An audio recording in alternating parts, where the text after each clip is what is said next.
9호 태풍 종다리가 열대 저압부로 약화됐지만 몰고 왔던 비바람의 여파로 여전히 강풍과 폭풍해일특보가 내려진 곳이 많습니다. 오늘 전국 곳곳에 비가 내리겠지만 찜통더위를 물러나게 하진 못할 것이란 전망인데요. 자세한 날씨 상황 김승배 한국자연재난협회 본부장과 전화로 얘기해 보겠습니다. 본부장님 안녕하십니까? 네, 안녕하십니까? 네, 현재도 일부 지역에 많은 비를 쏟아내리고 있는데 9호 태풍 종다리가 예상보다 빠르게 약화했습니다. 현재 어떤 상황입니까? 네, 이 9호 태풍 종다리는 어제 저녁 9시경 태풍보다 한 단계 낮은 열대 저압부로 약화됐거든요. 이제 태풍과 열대 저압부가 어떻게 결정되냐면 중심 부근에서 초속 17m 이상의 바람이 불면 이제 태풍이고요. 네. 그 초속 한 16m 이렇게 떨어지면 이제 열대 저압부입니다. 그러니까 종이 한 장 차이인데요. 이게 열대 저압부로 약해진 뒤에도 거의 이제 열대 저기압이거든요. 그러니까 온대 저기압이 아닌 열대 저기압이기 때문에 계속해서 힘이 금방 빠지지는 않고 그대로 태풍처럼 우리나라 서해상을 지나서 서울 경기 쪽으로 이제 상륙을 한 격인데요. 따라서 이 태풍 종다리가 몰고 온 고온 다습한 수증기 때문에 전국적으로 많은 비를 뿌렸고 주로 서해안 쪽 그러니까 동쪽보다는 우리나라 서쪽 지방에 많은 비가 내렸습니다.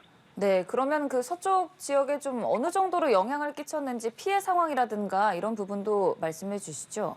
네, 그렇습니다. 이쪽에 어제부터 오늘까지 강수량이 100mm가 넘는 지역이 몇 군데 있고요. 전체적으로 태풍치고는 이제 규모가 작고 태풍에서 낮아진 열대 저압부이기 때문에 다른 매우 강한 태풍처럼 어마어마한 양의 비를 내리진 않았지만 이 정도 비에도 역시 어김없이 피해는 발생을 하고 있습니다.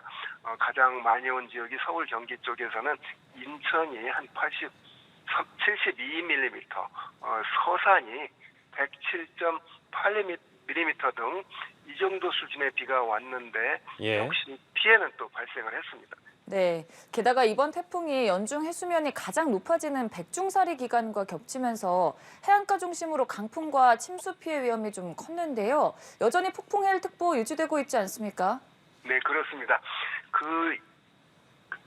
달과의 인력 관계 때문에 바닷물이 높아지고 낮아지는 사리와 조금을 반복해서 나타나는데 음력으로 7월 15일을 전후해서 백중사리라고 가장 바닷물의 온도가 높아지는 때입니다.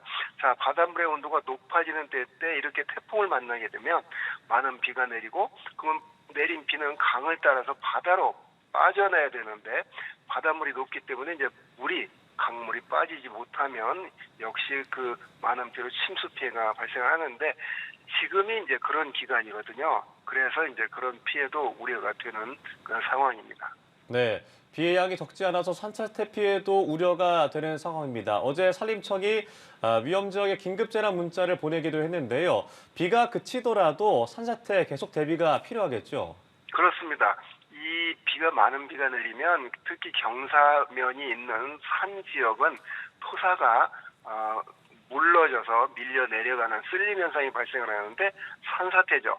비가 계속 내리면 이제 더 위험한데 이 비가 22일 정도까지 내릴 것으로 보이기 때문에 계속해서 그 산사태 대비가 필요합니다.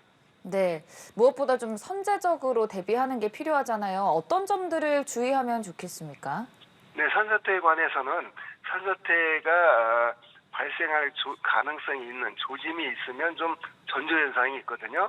갑자기 소리가 난다거나 서 있던 나무가 비스듬하게 넘어간다거나 전봇대가 비스듬하게 넘어간다거나 물이 어디서 안 나오던 데서 물이 나온다거나 이제 이러면 그 산 내부에서 변화가 생겼다는 의미가 되기 때문에 그러한 그 경사면이 급한 지역에 있는 분들은 그러한 산사태 전조 현상을 유심히 잘 살펴서 대비가 필요합니다. 네, 태풍의 영향권이 좀 많이 벗어나는 상황이라고 해도 앞으로 종다리 어떤 것을 좀 주의해야 될까요?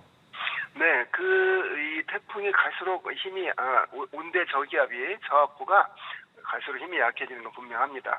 그런데 지금 이 태풍 종다리가 몰고 온 고온다습한 수증기 덩어리가 우리나라 중부지방에 지금 머물러 있거든요. 그래서 주로 지금 서울, 경기 중부지방을 중심으로 강한 비가 내리고 있고 이 지역에 일부 호우 경보가 내려져 있습니다.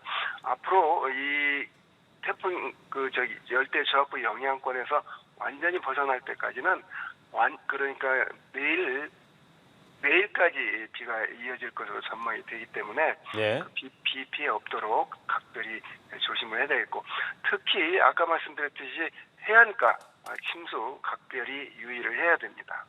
네, 이번 여름 기록적인 폭염 열대야가 이어지고 있는데 이번 태풍으로 한풀 더위가 꺾이는 것이 기대하시는 분들 많았을 텐데 이번 태풍으로는 그러긴 좀 어려울 거라고요. 네, 그렇습니다. 지금 특이한 현상이 발생을 하고 있는데요. 이렇게 태풍이 접근해서 비가 내리면 열대저하부로 변했지만 예. 그동안에 내려져 있던 폭염 관련 특보는 대개 이제 해제가 되거든요. 비가 내리면. 네. 그런데 지금 비가 내리는 속에서도 폭염 경보나 주의보가 해제되지 않고 있거든요.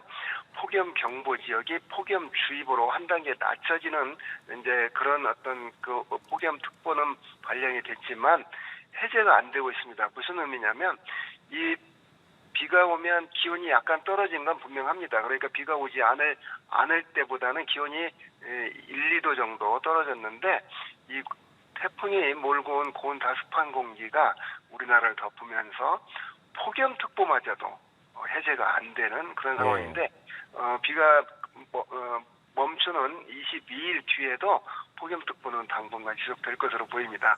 35, 6도 보이던 낮 최고 기온이 31, 2도 정도로 분명히 떨어질 겁니다. 이 비가 내리는 동안에는.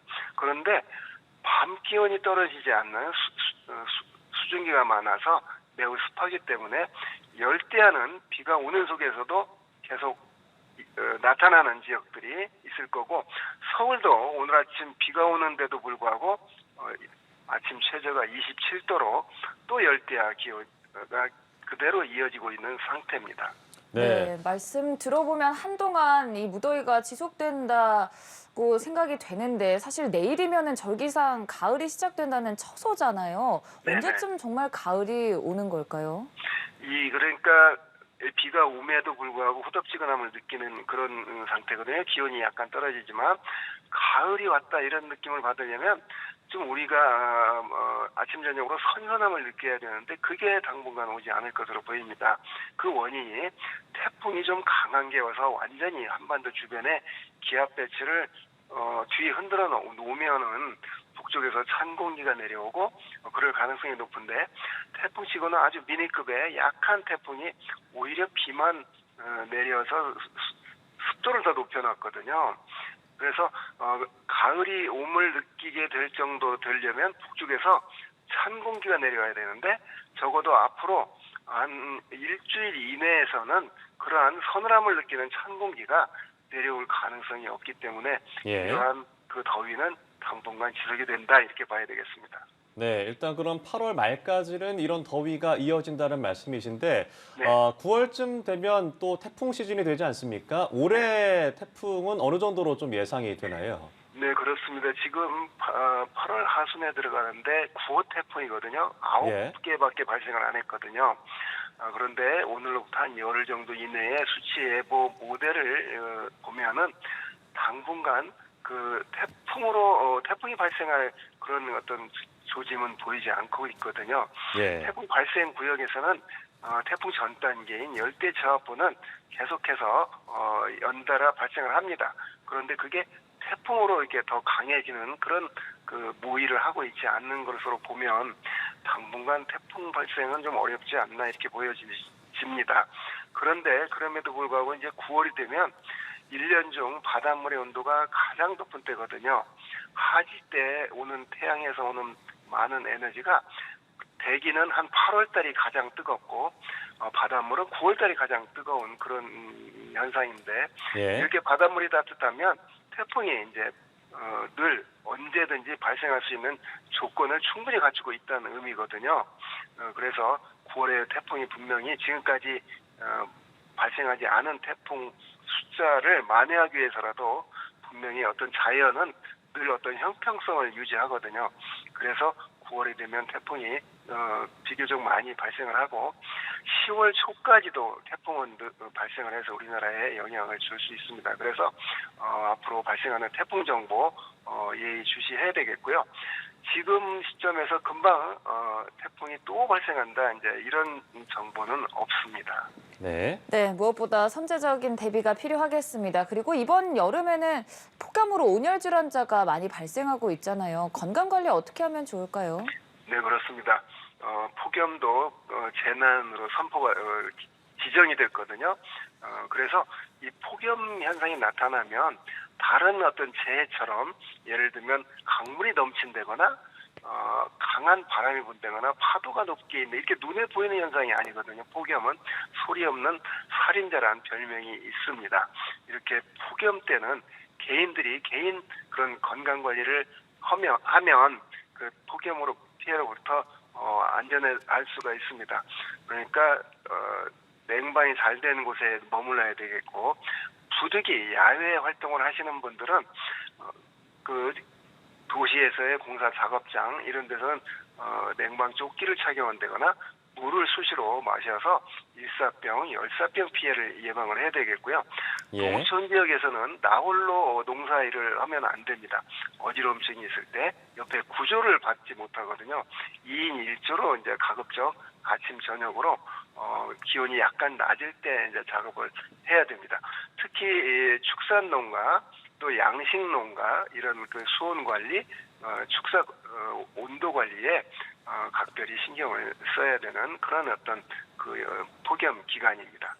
네, 알겠습니다. 오늘 말씀 여기까지 들어보죠. 지금까지 김승배 한국자연재난협회 본부장과 함께했습니다. 본부장님 고맙습니다. 감사합니다.